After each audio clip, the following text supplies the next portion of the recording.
नमस्ते दोस्तों, आपका फिर से स्वागत है मेरे एक नए पॉडकास्ट में। और आज हम लेकर आए एक नया धमाकेदार पॉडकास्ट।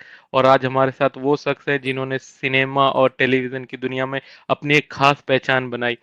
हम बात कर रहे हैं कृष्णा भट्ट जी की, जिनका आपने नाम सुना होगा।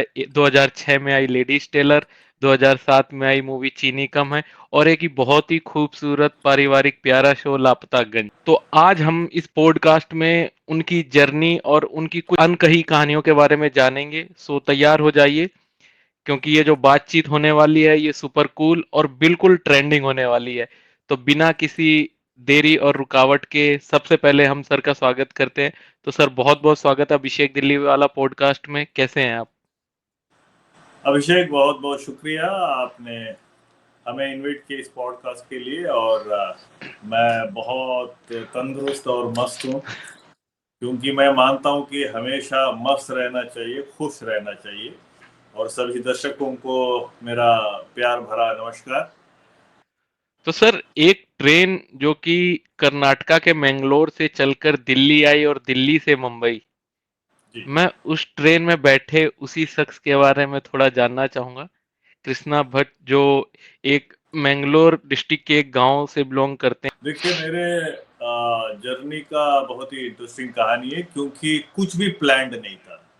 अच्छा। ये जो डेस्टिनेशन, जब अभी ये जो मुंबई में जो मैं हूँ अभी, हम्म। इसका कोई प्लान नहीं था। जैसे आपने कहा कि मैं मैंगलोर डिस्ट्रिक्ट के एक छोटा सा गांव में मेरा जन्म हुआ।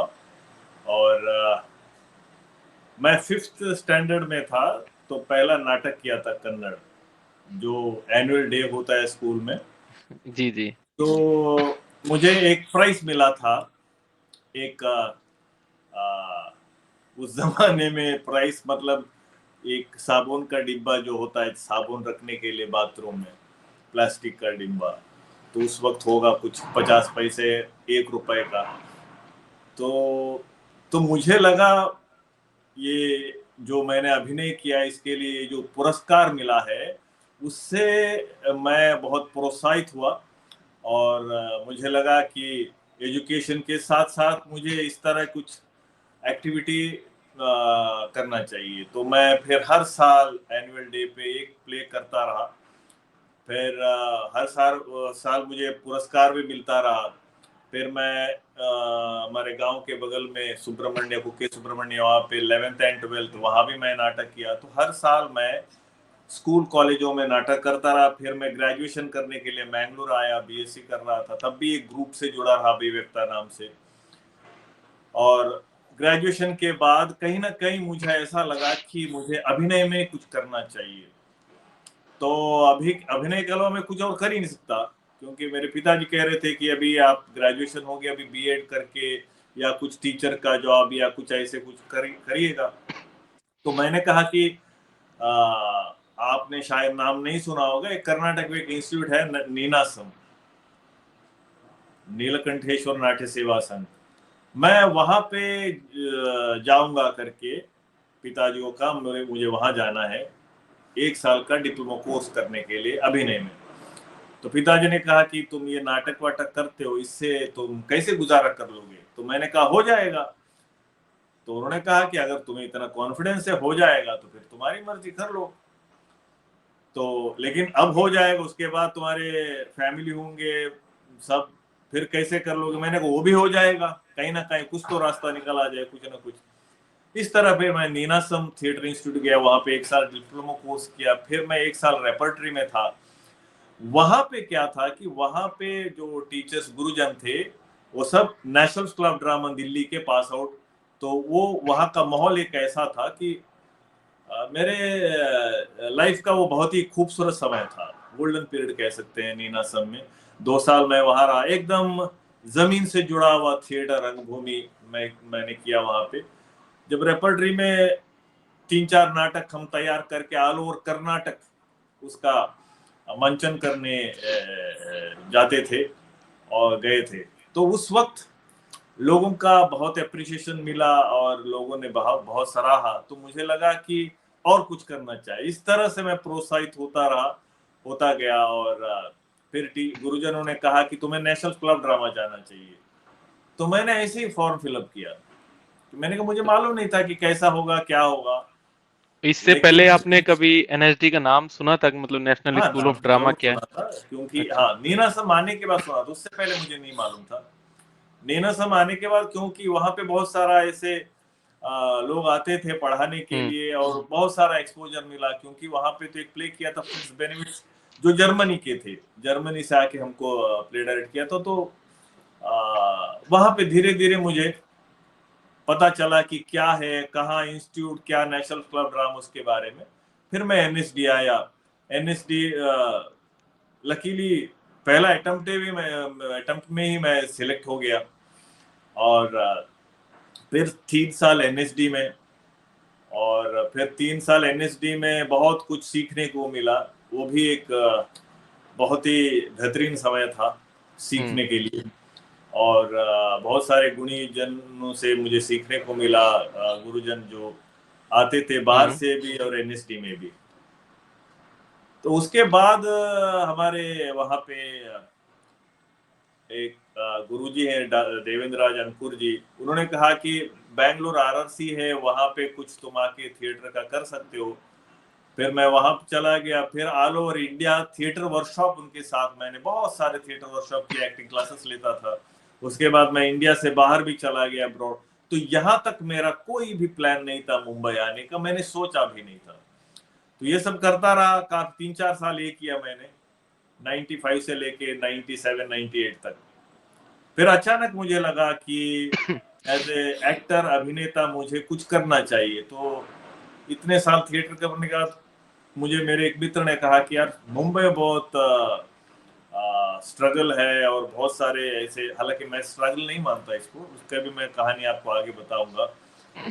तो बहुत मुझे लगा कि ठीक है, देखते हैं मुंबई में भी क्या है क्या नहीं। तो मैंने ये सोच के नहीं आया था कि मुंबई, कि मैं यहीं सेटल हो जाऊंगा या जो भी है।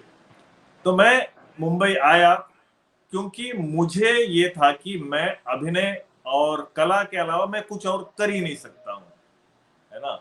ये मैं पहले आपको, क्योंकि बहुत सारे लोग ये सवाल पूछते हैं अगर आप अभिनेता नहीं होते तो क्या होता, तो मैं पहले आपको बता दूं कि अभिनय के अलावा मैं कुछ और कभी सोचा नहीं। अभिनय, निर्देशन या जो भी कला, आर्ट के संबंधित जो भी है, सिर्फ उसी के बारे में बचपन से यही था, है ना। और ग्रेजुएशन करने के बाद फुल टाइम हो गया। तो ये इस तरह से फिर मैं मुंबई आया ट्रेन पकड़ के, है ना। मेरे पास 24-25 हजार रुपए थे उस वक्त, जो वर्कशॉप में वगैरह जो सैलरी जो बचा हुआ था, हम्म। वो लेके मैं मुंबई मुंबई आया।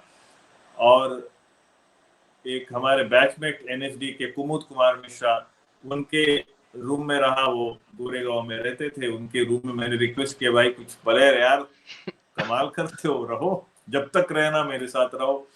कुछ 15 दिन उनके साथ रहा मैं। फिर अपना एक रूम ले लिया रेंट में।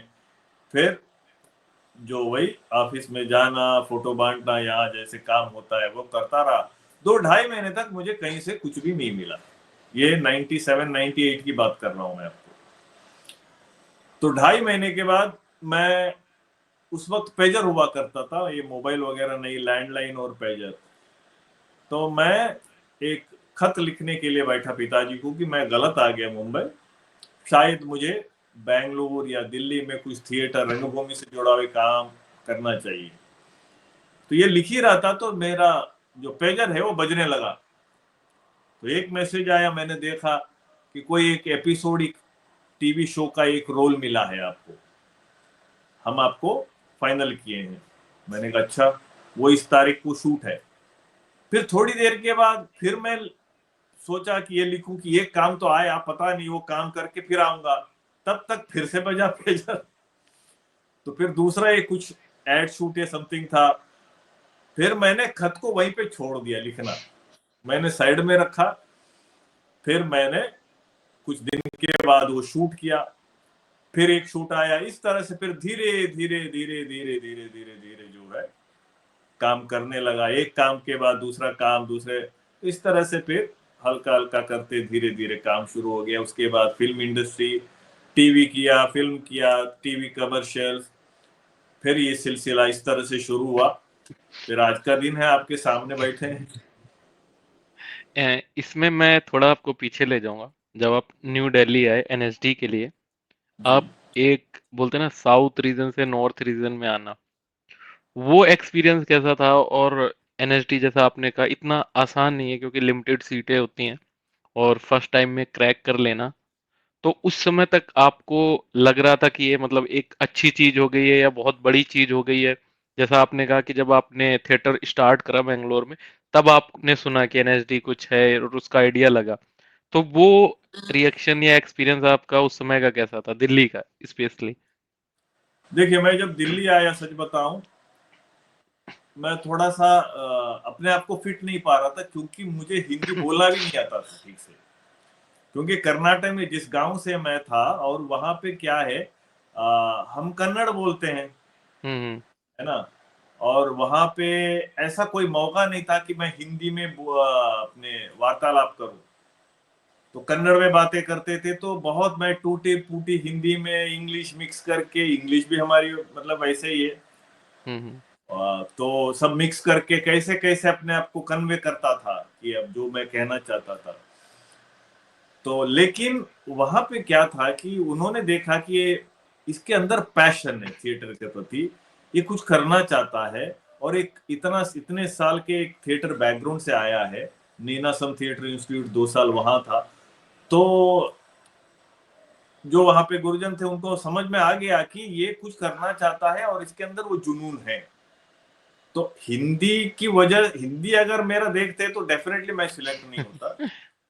तो उस तरह से मेरा सिलेक्शन हो गया। और देखिए, ये सब डेस्टिनी है ना। मुझे नेशनल क्लब ड्रामा में मिल गया, हालांकि हाँ, मैंने थिएटर, ये सब है, कुछ लोगों का 2 बार, किसी का 3 बार में होता है ना, किसी का 4 बार, कुछ लोग ऐसे भी हैं 7-8 बार ट्राई कर करके 8वीं बार हुआ है। और आपको मालूम भी होगा कि मनोज बाजपेयी इतने कमाल के एक्टर हैं, आज की बिल्कुल। तारीख में इंडस्ट्री में काम कर रहे हैं। वो उनका एनएसडी में सिलेक्शन ही नहीं हो पाया था।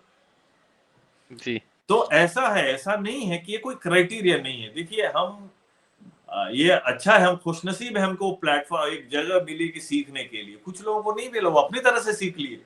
अगर आपके अंदर सीखने का वो जो अर्ज है ना, तो आप कहीं से भी सीख सकते हैं।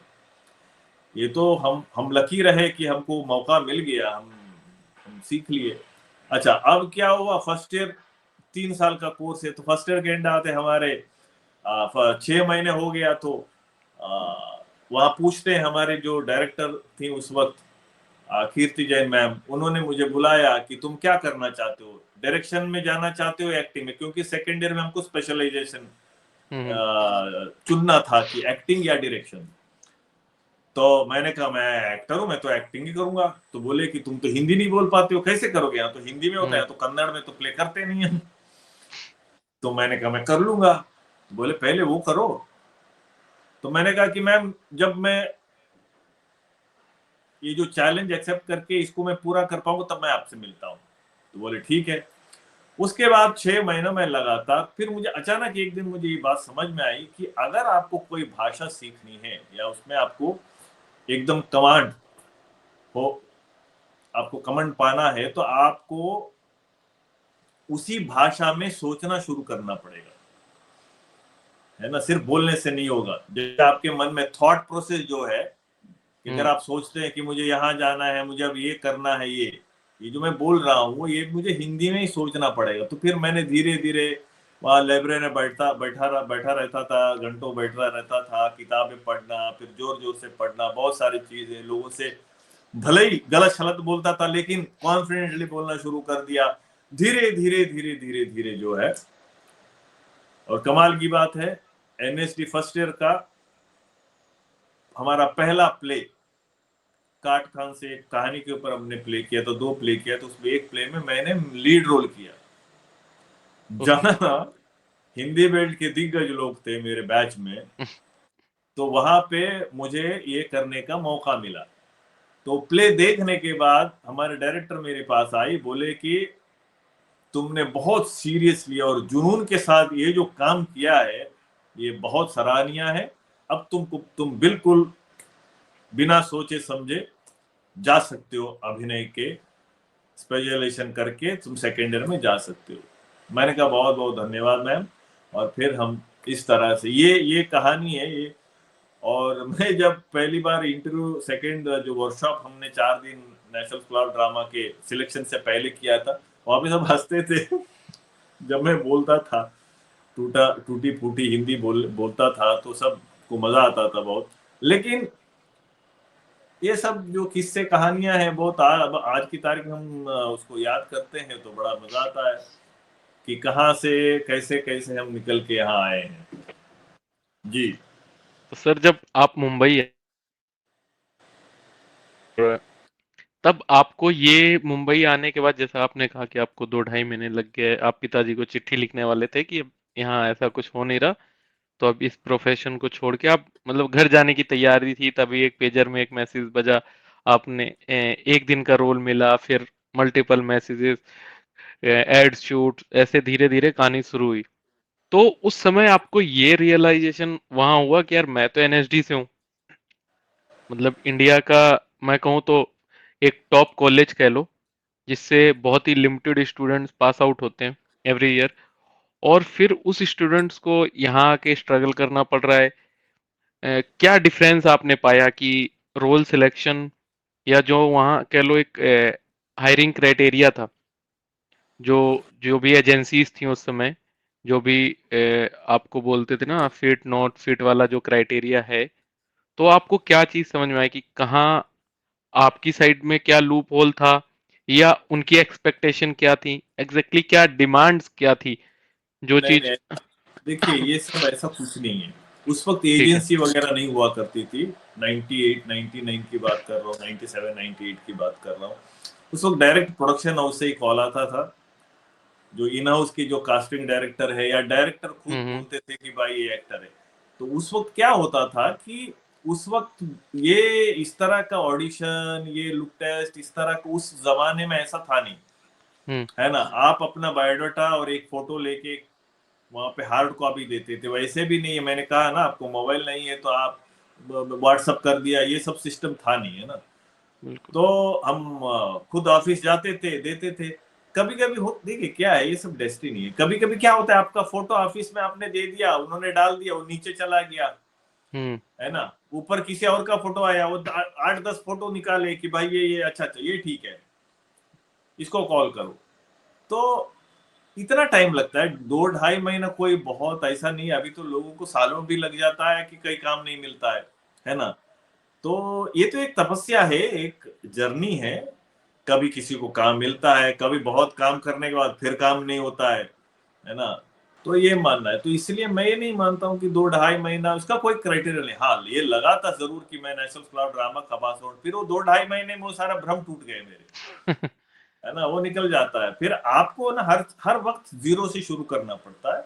आप जीरो से शुरू कीजिए, धीरे धीरे एक एक चीज। तो हमने कभी नहीं सोचा कि मुंबई में रहेंगे। मुझे कहाँ क्या है नहीं है, मुझे अभिनय से मतलब है, मुझे समझ गया सर। एक्टिंग करने से मतलब है, आर्ट फील्ड से, क्योंकि वो मेरे लिए मतलब क्या बोलते हैं, ऑक्सीजन है ना। तो मुझे सिर्फ वो है। फिर सर जैसा आपने कहा 1997 में ये सिलसिला शुरू हुआ, छोटे काम बड़े काम, टीवी सीरियल, धीरे धीरे मूवीज, कहानी शुरू हो गई। ये छोटा मोटा बड़ा चलते चलते 2006 में एक मूवी आती है लेडीज टेलर करके, जहां आप लीड में आते हो राजपाल यादव के साथ, दो लीड होते हैं आप और वो। ये मैं कहूँगा बहुत बड़ी मूवी, जहाँ किसी भी एक्टर के लिए जब वो लीड में आता है, तो उसकी स्टोरी क्या है, कैसे वो मूवी आपको मिली, क्या उसका थोड़ा प्लॉट अलग था मूवी का आपके बाकी किरदारों के मुकाबले, कॉमेडी थी उसमें हालांकि, तो उसकी उसका चयन कैसे हुआ, वो मूवी आपको कैसे मिली, और उस समय क्या आपका ये मतलब। ये मूवी मैंने सिर्फ राजपाल यादव की वजह से किया है।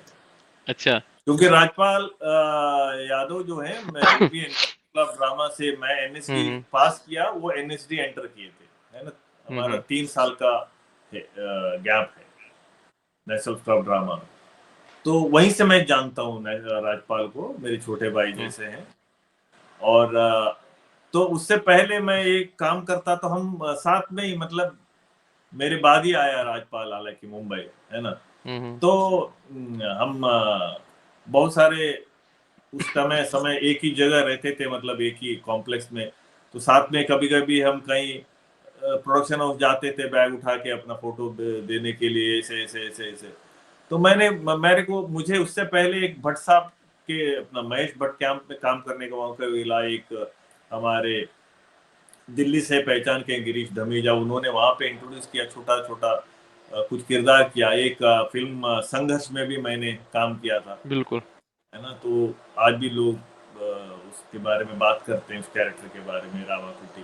तो वो करते रहे। तो एक दिन अचानक मुझे राजपाल ने बोला कि दादा, एनएसडी में हम सीनियर को दादा बुलाते हैं, भाई बुलाते हैं, आप आ जाओ यहाँ पे, मैं शूट कर रहा हूँ। तो उसका एक्चुअल राजपाल को उस वक्त ऑलरेडी हो गया था उनका, कि जंगल वगैरह फिल्म आई थी तो अच्छा काम कर रहे थे। तो साउथ से कोई आए थे डायरेक्टर और प्रोड्यूसर, राजपाल से ये लेडीज टेलर का रोल करवाने के लिए वो अप्रोच कर रहे थे।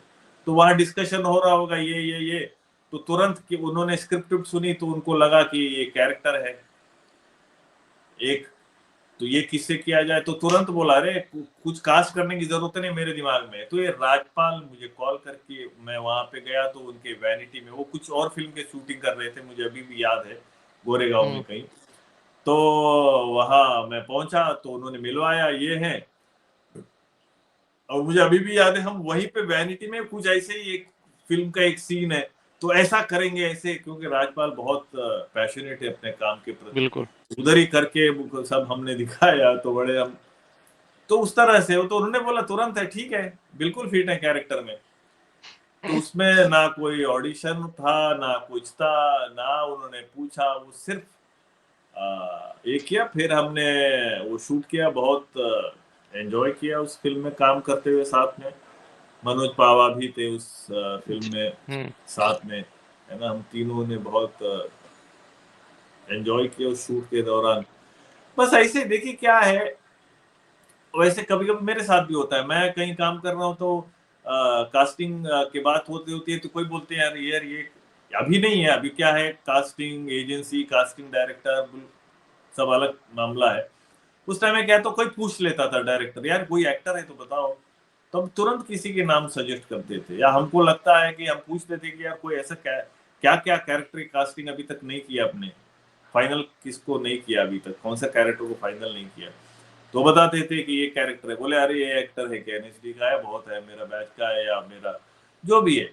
लेकिन अभी बिल्कुल सिस्टम चेंज है, काफी सालों से अभी कास्टिंग एजेंसी है जो कास्टिंग करते हैं। और अभी गुंजाइश बहुत कम है ना, रेकमेंड करने का कि एक्टर को ले हम्म। लो, एक्टर को ले लो जी। ठीक है सर। उसी के नेक्स्ट ईयर एक मूवी आई, चीनी कम। जी और मैं कहूँगा अमित सर के साथ आपको काम करने का मौका मिला। और उसका वो कैसे मिली, और उस वो एक्सपीरियंस इतने मतलब मेगा स्टार के साथ काम करना। हालांकि आप एक मूवी ऑलरेडी कर चुके थे तब तक लीड में, बट एक मेगा स्टार के साथ एक काम करने का थोड़ा आप एक्सपीरियंस बताएं। और क्या आप नर्वस थे, कैसा उस समय सिचुएशन कैसी थी? नहीं, ऐसा नहीं है। एक इससे एक पहले एक फिल्म मैंने की थी, और वो भी बहुत वो भी साउथ के mega star Kamal Haasan sir कमल की बात कर हासन रहे के हो आप? साथ एक फिल्म मैं कर चुका था 1999 में। अभय करके एक फिल्म आई थी, है ना। वो भी एक कमाल का, वो भी मैं सुनाता हूँ उससे पहले ये, क्योंकि ये उससे पहले ये फिल्म की थी मैंने, उसको सुनाता हूँ, बताता हूँ आपको। जी। मैं साउथ का हूँ तो डेफिनेटली मैं साउथ में जब मेरे मुंबई या ऐसा कुछ दिमाग में था ही नहीं मैं एक्टर बनूंगा, तब हम्म। मैं कमल हासन जी के फिल्म बहुत देखा करता था, ये सर वो है ना। तमिल लैंग्वेज वाला किस्सा है क्या? हाँ हाँ, वो किस्सा भी है। नहीं जी। नहीं, वो कैसे मैंने वो फिल्म किया हुआ मैं आपको ओ। बता रहा हूँ। हम्म। तो मैं उनका बहुत बड़ा प्रशंसक हूँ, क्योंकि मैं जिस तरह से वो चरित्र को निभाते हैं, है ना, चरित्र के अंदर घुस जाते हैं। तो मैं उनका बहुत बड़ा प्रशंसक रहा हूँ। तो बहुत सारी फिल्में देखी, स्वाति मुत्यम, सदमा। और सदमा मैंने फिल्म बहुत बार देखी। और पुन्नगई मन्ननई से साउथ का नायगन, इस तरह के बहुत सारे फिल्में उनमें देखा है। तो मैं प्रशंसक रहा, तो मुझे ऐसा कभी कभी मन में करता था यार इस एक्टर के साथ मुझे कभी स्क्रीन शेयर करना है ना। तो मैं एक टीवी का शूट कर रहा था, वापस मुझे घर आया मैं, तो मुझे बहुत ज्यादा वो मेरी तबीयत खराब हो रखी थी, साइनस का प्रॉब्लम था उस टाइम पे। तो एक कॉल आया, खुर्शीद करके उनका नाम है, क्योंकि कुछ किस्से है ना, कुछ नाम आप भूलते नहीं है, क्योंकि वो लाइफ में आपका कुछ इंपॉर्टेंट हिस्सा होता है ना, तो उसको आप भूलते नहीं। तो उनका नाम था खुर्शीद, जो अभय फिल्म में यहाँ मुंबई में कोऑर्डिनेट कर रहे थे, वो यहाँ के एक्टर भेजना या जो भी उनको मुंबई से चाहिए वो सब कर रहे थे। तो उनका कॉल आया, तो उन्होंने मुझे बोला कि ऐसे ऐसे एक फिल्म है, तो कमल हासन जी ने आपका फोटो मंगवाया है। तो मुझे लगा कोई मेरे साथ मजाक कर रहा है, क्योंकि उसके 2 दिन पहले मैं सदमा फिल्म देख रहा था टीवी पे, तब मैंने सोचा यार इनके साथ मुझे काम करना है। और उस 2 दिन के बाद ही मुझे कॉल आता है और वो कहते हैं किया उन्होंने, मुझे आपका फोटो, मुझे लगा ये मजाक कर रहा है। मैंने कहा अरे अरे मजाक मत करो यार, फोन रख। मुझे लगा मेरा कोई मित्र कर रहे हैं। थोड़ी देर बाद फिर उनका कॉल आया, बोले मैं खुर्शीद बोल रहा हूँ, मैं मजाक नहीं कर रहा हूँ सर, उन्होंने आपका फोटो मंगवाया है कोई कैरेक्टर के लिए, तो आप एयरपोर्ट में कोई एक स्टिल फोटोग्राफर जा रहा है, उसको आप जाके अपना एक हार्ड कॉपी फोटो दे दीजिए एयरपोर्ट में, वो ये है ऐसे उन्होंने उनका। फिर मैं गया एयरपोर्ट और वहां पे जाके उनको फोटो दिया। 2 दिन के बाद मुझे वहां से कॉल आया कि आप फाइनल हैं और आपको इस तारीख को शूट पे आना है। और मेरी तबीयत बहुत खराब थी, साइनस में जो पूरा कफ वफ पूरा भर के ना, मेरी हालत बहुत खराब थी। लेकिन मैंने सोचा कि मैं मना नहीं करूंगा, मैं मतलब ये मौका तो हाथ से जाने नहीं दूंगा। उसी हालत में मैं ऊटी गया, यहाँ से मुंबई से कोयम्बतूर फ्लाइट से, फिर वहां से बाई रोड ऊटी जाके मैं फर्स्ट डे मैं वहां पे एकदम ओल्ड गेटअप में वो था, उसमें दोनों गेटअप में मेरा कैरेक्टर था, ओल्ड और यंग, है ना। तो वो सीन जो कर रहे थे वो ओल्ड गेटअप वाला था, पूरा 70+ का। तो काफी देर तक मेकअप चलता रहा और मेरा नाक बहता रहा, मैं ऐसे ही बैठा हुआ था, मेरी हालत इतनी बहुत खराब थी। सारा हो गया, रेडी हो गया गेटअप, ऐसा उसका लुक। तो कमल जी देखने आए, एक्चुअली डायरेक्ट कर रहे थे सुरेश कृष्णा, बट कमल जी उसमें बहुत इन्वॉल्व थे, क्योंकि वो कोई भी फिल्म करते हैं पूरी तरह से इन्वॉल्व रहते हैं। और ये बड़ा अलग तरह का कैरेक्टर था, एक ट्राइबल कैरेक्टर, तनुष कुट कैरेक्टर का नाम था। तो आके देखा, बोले हाँ परफेक्ट है, परफेक्ट है, परफेक्ट, थोड़ा ऐसा ऐसा कर दो मेकअप में। तो उन्होंने देखा कि आपकी तबीयत ठीक नहीं है क्या, क्योंकि मैं तो ऐसा था एकदम लो। मैंने कहा हाँ थोड़ा साइनस का। डोंट वरी डोंट वरी, हम आज शूट नहीं कर रहे हैं, आज जस्ट ट्रायल था, कल शूट करेंगे, तो आप रेस्ट कर लीजिए और आप कुछ मेडिसिन वगैरह ले लीजिए। मैंने कहा ठीक है सर, थैंक यू। तो वो मेरा फर्स्ट उनके साथ मुलाकात था। फिर फर्स्ट मैं, इंटरेक्शन। जी देखिए, इसलिए कहते हैं ना कभी कभी चमत्कार हो जाता है, क्योंकि मैं थोड़ा स्पिरिचुअल हूँ, आध्यात्मिक हूँ। जी सर। तो मैं उस दिन जाके ऊपर वाले से प्रे किया कि बस मैं ये जो काम कर पाऊं मुझे ठीक कर दो। दवाई तो मैं ले ही रहा हूँ, टैबलेट वगैरह ले ही रहा हूँ, बट ये जो साइनस है ये, क्योंकि ना उसमें आपका दिमाग काम नहीं करता है ना, आप स्टक हो जाते हो, इरिटेट हो जाते हो, कुछ नहीं है, कुछ समझ में नहीं आता है, इतना पेन होता है। तो मैं होटल रूम गया, मैं स्टीम वीम लिया, कुछ कर रहा हूँ, ये कर रहा हूँ, दवाई लिया, खाया, सोया। अगले दिन शाम को 6 बजे तक, वो रात का सीन था मेरा, मेरी हालत नहीं थी कि मैं शूट कर पाऊंगा, कैसे कर पाऊँ क्या। मैं आया सेट पे और फिर से वही सेम मेकअप स्टार्ट हो गया, है ना। उनका लाइटिंग वाइटिंग चल रहा था, पता नहीं अचानक ऐसा क्या हुआ, एकदम जैसा मतलब पिघल के एकदम मैं नॉर्मल होता गया। और मैं कंटिन्यूअसली प्रे कर रहा हूँ जिनको मैं मानता हूँ, है ना। तो वो चमत्कार हो गया। फिर मैं आया सेट पे, पहला सीन था कमल जी, वो पूरा 1 पेज का सीन था, और 1 पेज का सीन हिंदी में हो गया। और वो बीच बीच में रोकते थे मुझे जब रिहर्सल हम कर रहे थे कि थोड़ा कैरेक्टर से बाहर, अच्छा अच्छा अभी आ गया, अभी ठीक करते हैं। एंड देन सीन किया, हो गया। और फिर असिस्टेंट डायरेक्टर आया, फिर उन्होंने एक ऐसे मुझे पकड़ा है, मैंने कहा ये क्या है, तो उन्होंने कहा सर तमिल। मैंने कहा तमिल?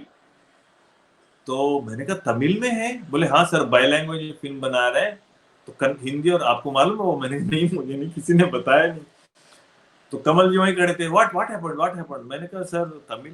बोले अब बेटा you are a South Indian ना? मैंने कहा sir I am a South Indian but I am a Kannadiga. Kannada and Tamil में बहुत डिफरेंस है, बहुत फर्क है जी। ना? तो बोले नहीं नहीं नहीं, टेक योर टाइम, कोई प्रॉब्लम नहीं है। मैं फिर से ऊपर वाले के नाम लिए साइड में चले, क्योंकि वो फुल पेज था, उसमें कमल जी सिर्फ खड़े हैं, सिर्फ मैं ही बोल रहा हूँ, पूरे सीन में मैं ही बोल रहा था। मैं चला गया, बस पढ़ा, पता नहीं अगेन फिर से चमत्कार हो गया, 5 मिनट में मैं आ गया। मैंने कहा रेडी? बोले रेडी? इतने जल्दी कैसे रेडी हो गए? मैंने कहा सर हो गया। ओके डन, ठीक है। टेक हो गया, 1 टेक ओके। और जैसे ही खत्म हुआ पूरे यूनिट में क्लैपिंग शुरू हो गया। कमल जी मेरे पास है, बोले कि आप झूठ बोल रहे हैं, आपको तमिल नहीं आती है, आपने हिंदी से बेटर शॉट तमिल में दिया। तो फिर वहां पे कैमरामैन थे, सिनेमाटोग्राफर तीरू करके, वो भी क्रेन में बैठे हुए थे, वो नीचे आए, वो बोले कि नहीं नहीं नहीं, यू नो तमिल, अगर आपको तमिल नहीं आती है तो आप इतना अच्छा शॉट दे ही नहीं सकते हैं। मैंने सारा पता नहीं, आई डोंट नो, बट हो गया। लेकिन मुझे सच्चाई है कि मुझे तमिल नहीं आती, अभी भी आप कुछ पूछेंगे तो मैं जवाब नहीं दे पाऊंगा। एनीवे तो फिर हम 10 दिन शूट किए, फिर बहुत अप्रिशिएट किया कमल जी ने, बहुत सारे हमने, वो थिएटर वालों को बहुत रेस्पेक्ट करते हैं, यू ग्रेट थिएटर पीपल, ऐसे हमेशा एक शब्द बोलते थे वो, सेंटेंस हमेशा ये बोलते थे कि you NSD people great, theatre people you are great. ऐसे वो थिएटर वालों को बहुत रेस्पेक्ट करते हैं, अगर आपको काम आता है, अगर आप सिंसियर है काम के प्रति आपको। क्योंकि मुझे बहुत लोग बोल रहे थे कि वो बहुत ऐसे हैं वैसे हैं ये, लेकिन मुझे ऐसा लगा नहीं, मुझे सही में बहुत अच्छा लगा उनको, उनके साथ काम करके।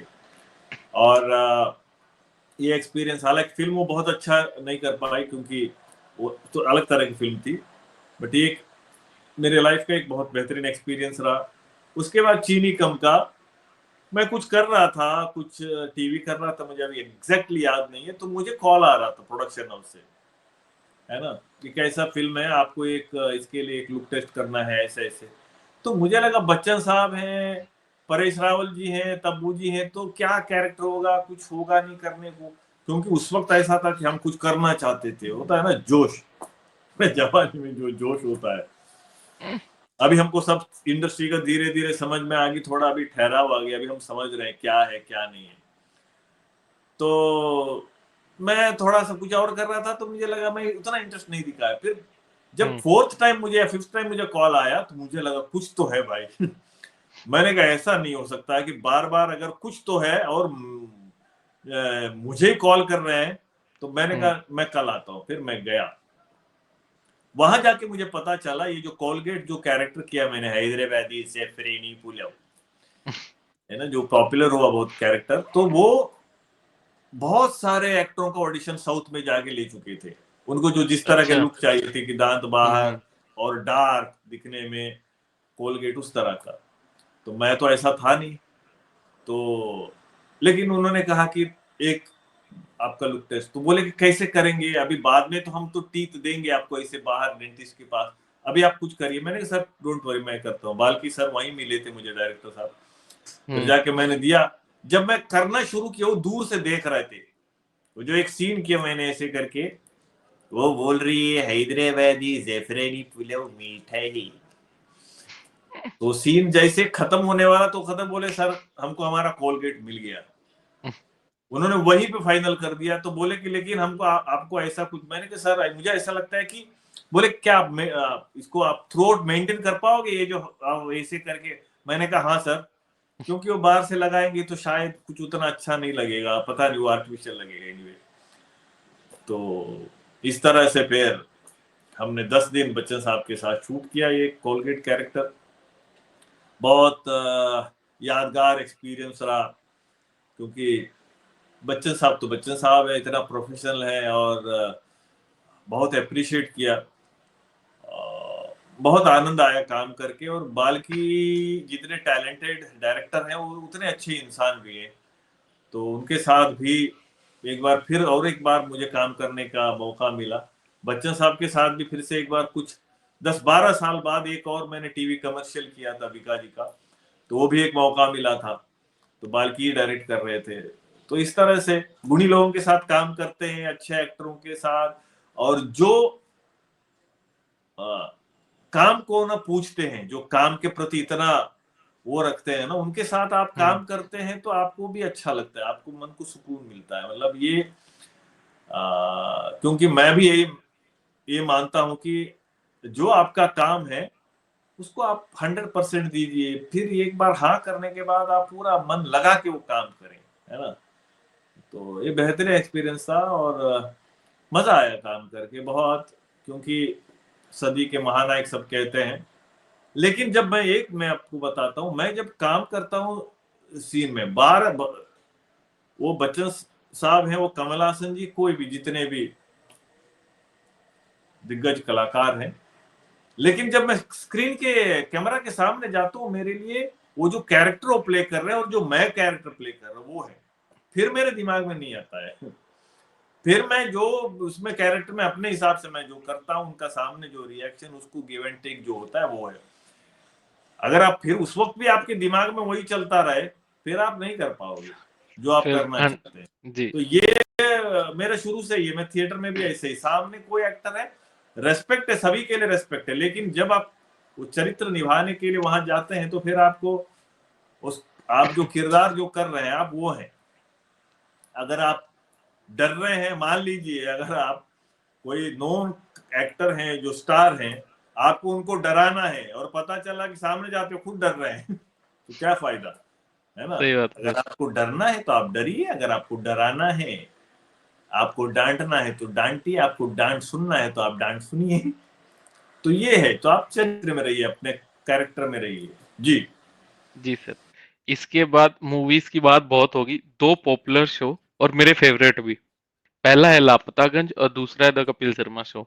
तो मैं जी पहले बात करूंगा लापतागंज, क्योंकि लापतागंज की जो टीम है, अगर मैं किरदारों की बात करूं, बहुत लोगों से मैंने बातचीत करी है, सबसे अलग अलग उनका अनुभव शो के बारे में मुझे जानकारी प्राप्त हुई।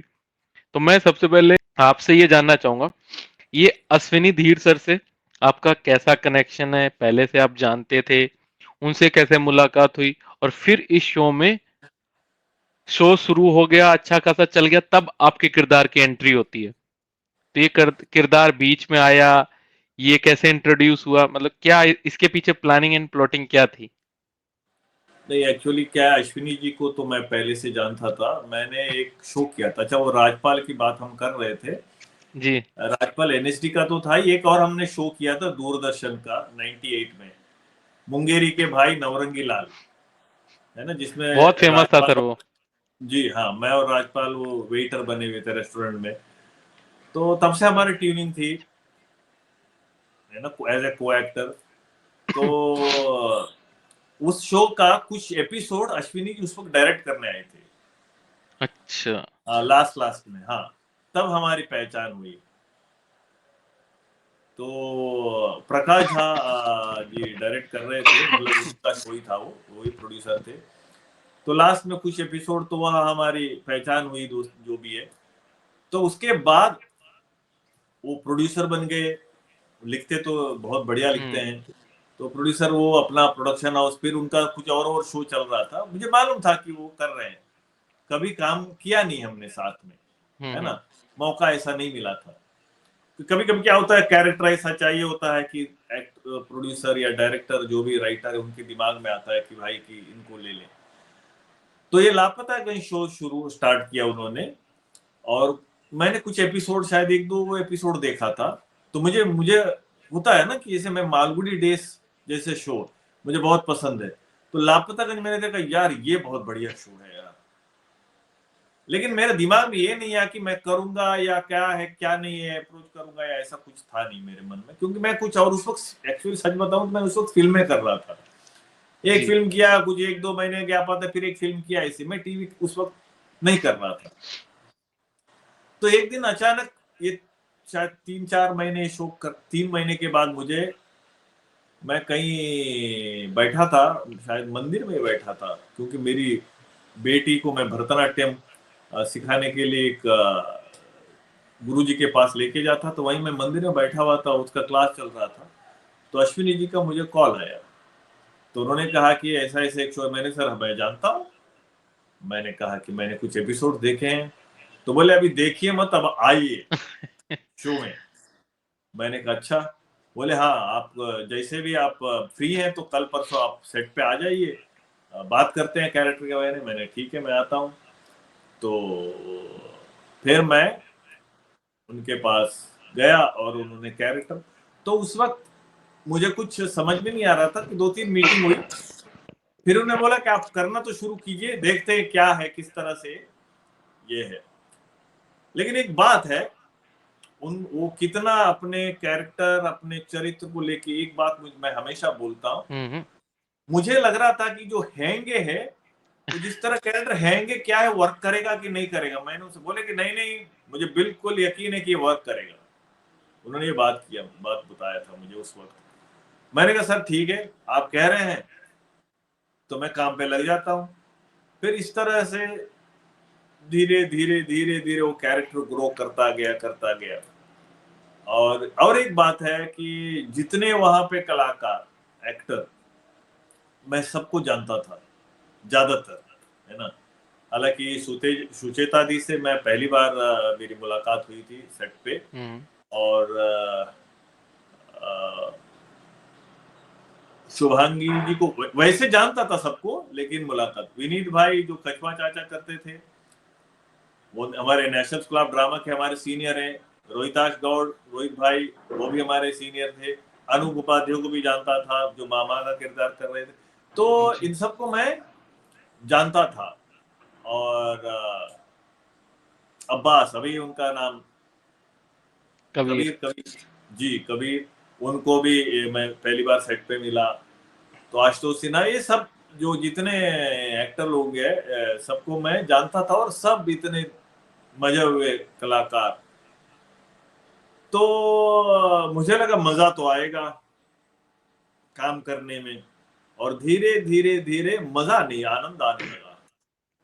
और हम, एक ऐसा है कि मैं कहूँ उस समय ऐसा होता था कि हम लोग एक्चुअली लाइफ वही जी रहे हैं, क्योंकि सिर्फ सोने के लिए घर आते थे, सुबह उठ के फिर सेट पे, जैसे वो कपड़े पहने मैं एलिजा, है ना, बीजी पांडे, हमको ऐसे लगता था वो किरदार है, बस हम वही हैं, है ना। हमने वो जिंदगी जिया है, सिर्फ हमने अभिनय किया है, वो जिंदगी हमने लापता है को जिया है। इसीलिए वो मैं अभी भी कहता हूँ, मेरा बहुत दिल के करीब है वो show, close to my heart, हमेशा वो हमेशा रहेगा, है ना। तो मुझे और ऑडियंस ने, वो प्रेक्षकगण ने बहुत, क्योंकि वो अलग तरह का शो था, और बहुत जमीन से जुड़ा हुआ, कैरेक्टर्स ऐसे ही है। और हम एक्चुअली उसमें अभिनय में, एक्टिंग वैसे करते नहीं थे, वो चरित्र हो, मतलब हमारा ऐसे ही हो गया था। जैसे वो कपड़े पहन के जाके सुत्ती लाल की दुकान में बैठे हैं, ऐसे लग रहा है कि भाई बस वही है हम लोग। तो हमने बहुत 4.5 साल के करीब वो शो किया, तो बहुत आनंद आया, बहुत सारे एपिसोड्स किए।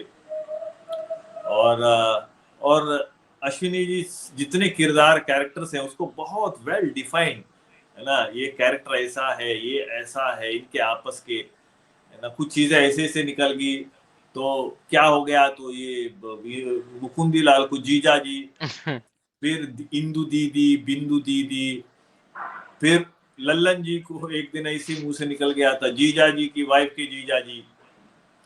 तो और ये जो हैंगे सारे कैरेक्टर, पिताजी, बिजली तो पिताजी चुराते थे, वो काला तो पिताजी का होता था। तो ये जो चीजें हैं ना, तो ये लोग रिलेट कर पाए गांव में, है ना, गांव कस्बे में लोग, अरे ये तो ऐसा ही है जो हमारे वो जो कैरेक्टर है, अरे वो जो टेलर है, अरे वो जो मामा घूम रहा है, वो जो फूफा जी घूमते हैं, जो मामा वैसा ही कैरेक्टर है ना।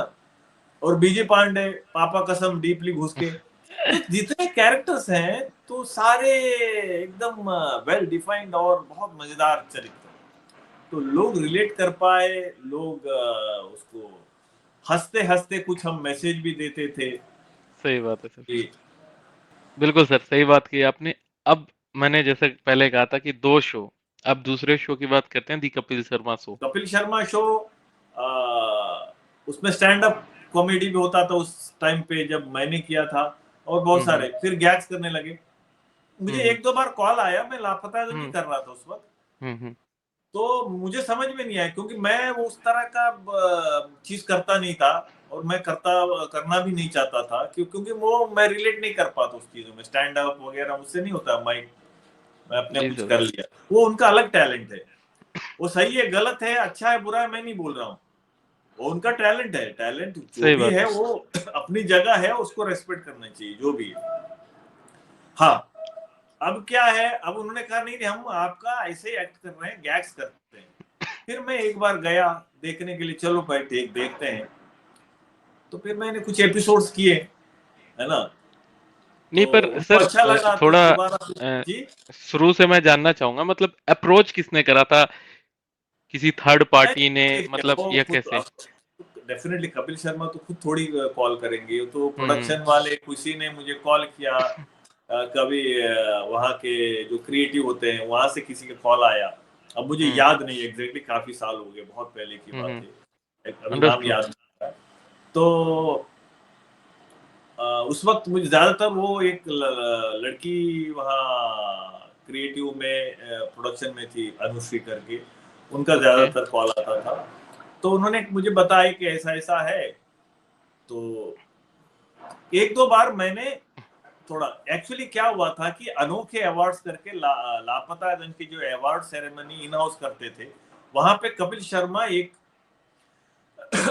एक एक्ट करने आए थे। तो वो मैं ऑडियंस में बैठा हुआ था, तो उन्होंने वहीं से मेरे ऊपर जोक मार दिया था कुछ, मुझे तीर वीर बोल के ना, धनुष से तीर छोड़ा तो जैसे सामने बैठा है एलिजा, तो ऐसा कुछ उन्होंने मेरे ऊपर, तब से उनका नजर था मेरे ऊपर कि ये एक्टर को कहीं ना कहीं बुलाना है। वो हालांकि शो भी देखे होंगे, मेरा काम कुछ देखा हम्म। होगा, मुझे आइडिया नहीं है। तो हम्म। मैं जब गया तो उन्होंने मुझे बोला, अरे कृष्णा भाई आपको तो हम बहुत समय से चाहते थे कि आप आओ करो हमारे साथ। तो मैंने कहा, मैं बोले नहीं नहीं नहीं स्टैंड अप नहीं करना, हम गैग्स करते हैं, तो उसमें आप उसमें तो करिए आप, वो हम्म। तो आपका बिल्कुल थिएटर जैसा ही होता है, एक सीन ऐसे बिल्कुल। क्रिएट होता है, कैरेक्टर्स होते हैं उसमें जो भी होता है। तो फिर मैंने किया, काफी एपिसोड्स किए, और लेकिन वो उस वक्त था क्या, तो दिन में मैं लापतागंज शूट करता था, और रात को ये फिर वो बहुत हैक्टिक होता था। वो चाहते थे कि मैं ज्यादातर एपिसोड उनके साथ करूं, लेकिन वो बड़ा मुश्किल होता था कि दिन रात, दिन में वो रात को ये शूट करना, दो दो चीजें। फिर कुछ एपिसोड्स किए, अच्छा लगा, अभी नहीं करता हूँ, काफी साल हो गया। एक चैनल में आता था तब भी किया, फिर दूसरे चैनल में शिफ्ट हो गया, तभी कुछ एपिसोड्स किए, ऑलमोस्ट मुझे लगता है बिल्कुल। 14-15 एपिसोड्स किए होंगे, अलग अलग कैरेक्टर किए मैंने। कपिल शर्मा शो, उसके बाद आपने कई मूवी रोल्स, आपने अलग अलग वेरिएशंस दिखाए, जो कि सबने देखे भी। अब मेरे पास कुछ सवाल हैं आपके लिए, जिसका मैं जी। चाहूंगा आप जवाब दें। जैसा आप पर्दे पर हमेशा कॉमेडी और ड्रामा करना पसंद करते हो और आपने करा भी है, तो क्या कभी आप किसी एक्शन या थ्रिलर फिल्म में काम करना चाहोगे, अगर मतलब भविष्य में, या अगर करंट में कोई पाइपलाइन में हो ऐसी हट के जो बिल्कुल, एक होती है? जरूर, मुझे उससे कोई लेना देना नहीं। एक्शन वैक्शन मैंने किया भी है, संघर्ष में उल्टा लटका था। एक्शन मतलब ऐसा नहीं मारपीट। हाँ हाँ। देखिए मैं, अभी मैं एक्शन क्या करूंगा, मैं एक आदमी, मैं अगर 25 लोगों को मारने लग जाऊं, कोई थोड़ी मैं हीरो बनना है अभी। अभी हम कैरेक्टर रोल करते हैं। देखिए कैरेक्टर मुझे कन्विंसिंग लगना चाहिए, ठीक है। जब मैं खुद ही कन्विंस नहीं हूं तो मैं क्या ऑडियंस को कन्विंस कराऊंगा। वो थ्रिलर सही हो, बात है। कुछ भी हो, अभी तक कोशिश की है कि वल्गैरिटी नहीं करूंगा, हम्म। कोशिश की है, उम्मीद करता हूं कि शायद आगे भी नहीं करूंगा, है ना।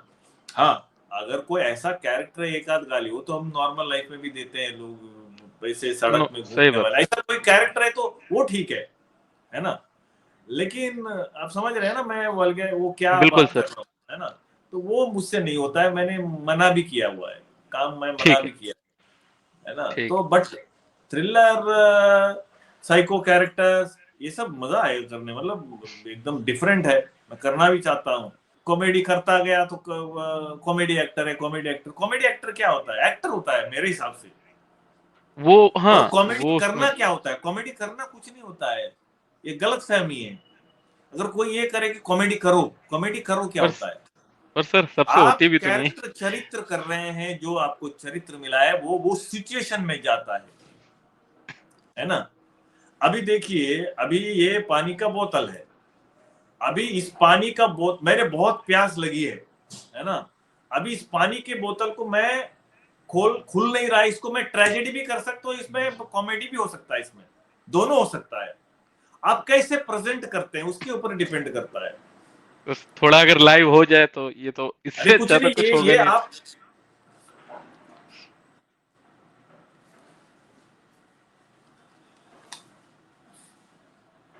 ये प्यास लगी है, आप आपको इसमें रुला भी सकते हैं, है ना? हम्म। प्यास लगे, उसको गला सूख रहा है, अभी थोड़ी देर के बाद ये अगर नहीं खुला तो वो अपना कुछ चाकू वाकू लेके काट के उससे पीना शुरू होल करके, है ना? अटक गया वो, उसको कुछ मिल नहीं रहा है।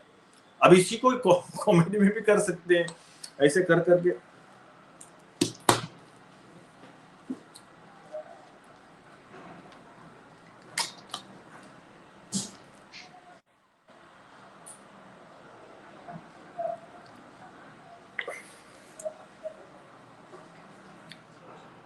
मतलब आपका कहने का मतलब ये है कि सही बात है आप उसको कैसे प्रेजेंट करते हो, है ना? सर। आजकल की जो इंडस्ट्री है एक नई दिशा में जा रही है, एक नया ट्रेंड आ रहा है। इसके बारे में आप क्या सोचते हैं? मतलब कुछ खास बदलाव आप महसूस कर रहे हैं? क्योंकि आपने 90 के दशक से काम करना शुरू करा, 3 डिकेड हो गई, तो क्या इस पर आपके देखिए, क्या मतलब मैं विचार तो है? नब्बे मैं तो 90 के दशक से काम कर रहा हूँ। बच्चन साहब तो कब से काम कर रहे हैं, सोचिए। तो सही बात है। उन्होंने क्या क्या नहीं देखा, हम्म। मतलब कितने बदलाव देखे होंगे, किस तरह के फिल्में पहले, किस तरह की फिल्में बनती थी, कैसे फिल्में बनती थी, और किस तरह से रिलीज करते थे, कितना सालों साल थिएटर में फिल्में। अभी क्या है, 3 दिन में सक्सेस हो जाता है फिल्म, फिल्म सही बात। हिट बना देते हैं। पहले और तो फ्लॉप हिट भी हो बनने जाता में, 3 में। है ना, महीनों लग जाता था। तो सब बदलता है, देखिए बदलाव तो, है ना, प्रकृति का नियम है। नियम है, प्रकृति है, बदलाव तो होता रहेगा। कभी आपको अच्छा लगेगा, कभी बुरा लगेगा, वही मैंने बोला ना, जो है, आपको अच्छा लगे ना लगे, अगर आपको इस इंडस्ट्री में काम करना है तो आपको अपना रास्ता बनाना पड़ेगा, जो है ना? अरे यार अभी ऐसा, ये हो रहा है, वो हो रहा है, कभी कभी हमको भी लगता है अरे यार क्या है यार, ऐसा क्यों? लेकिन हम्म। ऐसे बोलने से कुछ नहीं, रोने से कुछ नहीं होगा ना। सही बात है। आपको अपना रास्ता कहीं ना कहीं बनाना पड़ेगा। वैसे ही मैंने बोला स्पीड ब्रेकर, मैं अभी इतना काम करने के बाद भी कभी कभी मैं फ्री बैठा रहता हूँ, ऐसा तो नहीं है 365 दिन हम काम कर रहे हैं, शूटिंग कर रहे हैं। राइट। कभी कभी अपने हिसाब का काम नहीं मिलता है, कभी कभी स्क्रिप्ट पसंद नहीं है, कभी कभी काम आता ही नहीं है, कभी कभी ऐसा, अरे यार फोन में कोई हम्म। मैसेज ही नहीं आ रहा है, घंटी नहीं बज रही है, ऐसा भी होता है ना? झूठ क्यों बोले? सही बात अगर है। कोई एक्टर बोले कि मैं लगातार काम कर रहा हूँ, फिर तो मैकेनिकल हो जाएगा।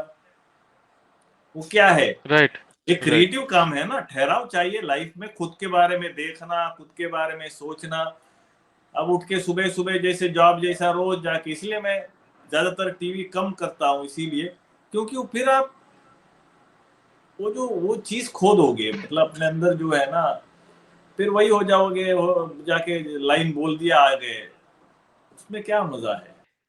अपकमिंग अगर मैं प्रोजेक्ट्स की बात करूं या जो अलाइंड हो, उसके बारे में अगर आप जिक्र कर सकें तो वो क्या हैं, क्या चीजें आने वाली हैं? बहुत सारे फिल्म मैंने शूट किया हुआ है, अभी वो कौन सा आएगा क्या आए पता नहीं मुझे। हम्म। अभी एक फिल्म मैंने बहुत पहले की थी, उसमें टाइटल रोल है, उसमें भी बहुत अच्छी फिल्म बनी है, लेकिन अब पता नहीं वो ओके। किस वजह से अभी तक रिलीज नहीं हुई है, क्योंकि देखिए हमें और एज ये एन एक्टर हमारा हम्म, काम है एक्टिंग करना। फिर बाकी हिंदी थोड़ा मूवी है सर ये? सा, लव यू पप्पू नाम है, जिसमें पप्पू का कैरेक्टर किया है मैंने, है ना? ये सटायर फिल्म है, बहुत अलग तरह की फिल्म है, ठीक है। एक फिल्म है, और एक फिल्म है बैंड ऑफ महाराजा, मैंने एक पाकिस्तानी कैरेक्टर, वो भी रिलीज नहीं हुई अभी तक। और एक हम्म। फिल्म है 1857, दयानंद सरस्वती जी के ऊपर फिल्म है, वो शायद अभी जल्द रिलीज होगी। और एक फिल्म है लीगल बाबा, छोटी सी एक फिल्म है, जिसमें मैंने कैरेक्टर, बड़ा इंटरेस्टिंग नाम है, वायरल चाचा, है ना। वायरल। तो ऐसा काम है। अभी आप इतना पसंद करते हैं, आप भी यूनिवर्स में फेंकिए, क्या पता लापतागंज कुछ और बन के आपके सामने आ जाए। सही बात है सर, हम है लोगों की ना। तो दिली इच्छा है ही बने। हाँ, हो और सकता है आपको अगले साल देखने को मिल जाए, कुछ भी हो बिल्कुल सकता है। कुछ भी हो सकता है, नो डाउट सर। तो ये है, देखिए। और अभी एक दो प्रोजेक्ट की बात चल रही है ना। अभी मुझे एक फिल्म के लिए बाहर जाना था, अभी वो थोड़ा पोस्टपोन हो गया। तो इस तरह से चलता है अभी फिल्म इंडस्ट्री में। हम ठहराव के साथ मैं काम करता हूँ। जब का शूटिंग नहीं करता हूँ तो फैमिली के साथ वक्त बिताते हैं। मुझे भी एक वेब सीरीज भी किया हुआ है, हंसे तो फंसे। वो पता नहीं कब अच्छा। आएगी, उसमें भी मैं lead role, one of the, ये दो कैरेक्टर ऊपर है वो।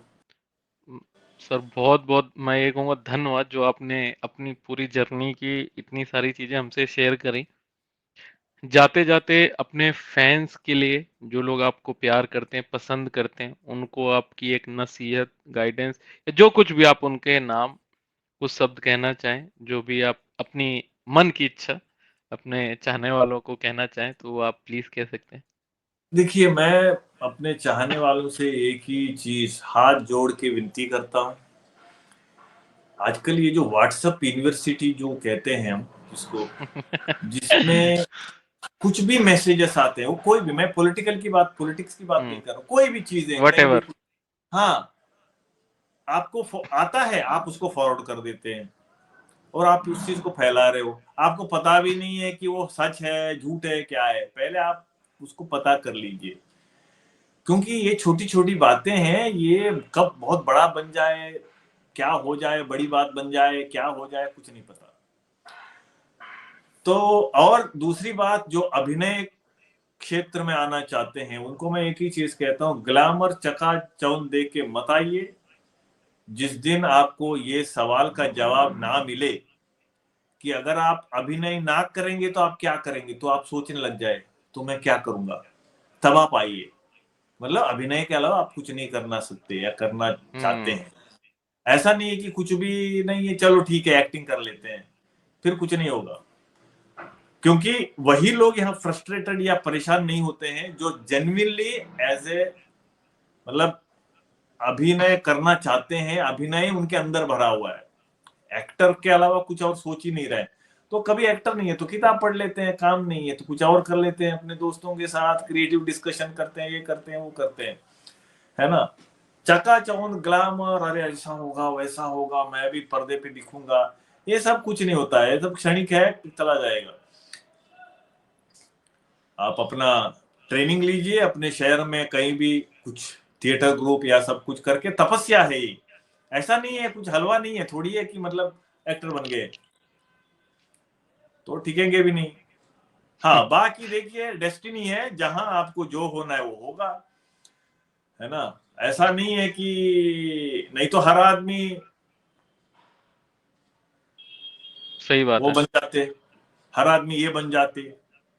है ना, हर तीसरा आदमी करोड़पति अरबपति हो जाता। मेहनत तो वो भी कर रहा है ना, हर आदमी बिल्कुल। मेहनत कर रहा है। तो एग्री। कुछ लोग वहां तक पहुंच, तो सबका अपना अपना डेस्टिनी है ना। और बन के भी क्या करना है, सब यही छोड़ के जाना है, 25 पैसे भी लेके ऊपर नहीं जा सकते आप। है ना। बोले अरे सत्य बात। अठन्नी लेके आऊं ऊपर, भगवान जी, यमराज, नहीं, एक पैसा भी आप लेके ऊपर नहीं जा सकते, सब यही छोड़ जाना है। तो बस जिंदगी को, ये जो जर्नी है इसको एंजॉय कीजिए, मस्त रहना है बस, बहुत ज्यादा सोचना नहीं है ना। मैं वही कहता हूँ, पैसे के लिए पीछे थोड़ी भागना है, जीने के लिए पैसा चाहिए, मिलता रहे, थोड़ा जिंदगी कट जाए।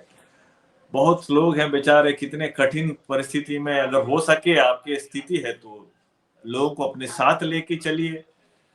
है ना, लोगों को हेल्प कीजिए। मैं वही कहता हूँ कि अगर आप किसी को अच्छा कर पाए किसी के, तो बहुत अच्छी बात है, नहीं कर पाए तो बुरा बिल्कुल ना करिए। है ना। बहुत सही बात कही सर। जाते जाते आपके एक आपका जो खास शौक है, जो मैंने देखा है सिंगिंग का, अगर दो लाइन हो जाए जाते जाते, कोई भी आपका एक मन पसंदीदा गाना, दो लाइन आप गुनगुना दीजिए। नैना तेरे कजरारे हैं, नैनों पे हम दिल हारे हैं, अनजाने ही तेरे नैनों ने वादे किए कई सारे हैं, सांसों की लय मध्यम चले तो से कहे बरसेगा सावन, बरसेगा सावन, झूम झूम के दो दिल ऐसे मिलेंगे, आओगे जब तुम वो साजना, आंगना फूल खिलेंगे। बहुत ये बढ़िया। ऐसा है मेरे लिए ऑक्सीजन है म्यूजिक और मैंने देखा अभी मैंने देखा आपकी सिंगिंग देखी, तभी मैंने ये गुजारिश आपसे करी ये कि मैंने कभी जाते-जाते। सीखा नहीं, वैसे ही बचपन से गुनगुनाते गुनगुनाते सब नहीं, बढ़िया है थोड़ा सर, बहुत ये सुर में गा गॉड लेते। गिफ्ट होता है सब। जी जी जी। सर, मैं सभी पूरे अभिषेक दिल्लीवाला परिवार की तरफ से आपका तहे दिल से बहुत-बहुत धन्यवाद कहना चाहूँगा कि आपने हमें इतना अपना कीमती समय दिया और अपनी जर्नी, जो कई दशकों की जर्नी और अपना अनुभव सभी ऑडियंस के साथ आपने इस पॉडकास्ट के माध्यम से शेयर करा। लोगों से अपील है कि इससे कुछ सीखें और जो इस इंडस्ट्री में आना चाहते हैं, जैसा सर ने कहा है, उन सारी बातों का ध्यान रखनी रखिए और तभी आइए। और बहुत बहुत धन्यवाद सर, आपने अभिषेक दिल्ली वाला पॉडकास्ट में अपना समय दिया और हमारे हमें एक मौका दिया कि हम आपसे रूबरू हो पाए। जी जी, बहुत बहुत धन्यवाद। और आप भी खुश रहिए, स्वस्थ रहिए, ऐसे खूब अच्छा अच्छा काम करते रहिए। बहुत सारी शुभकामनाएं।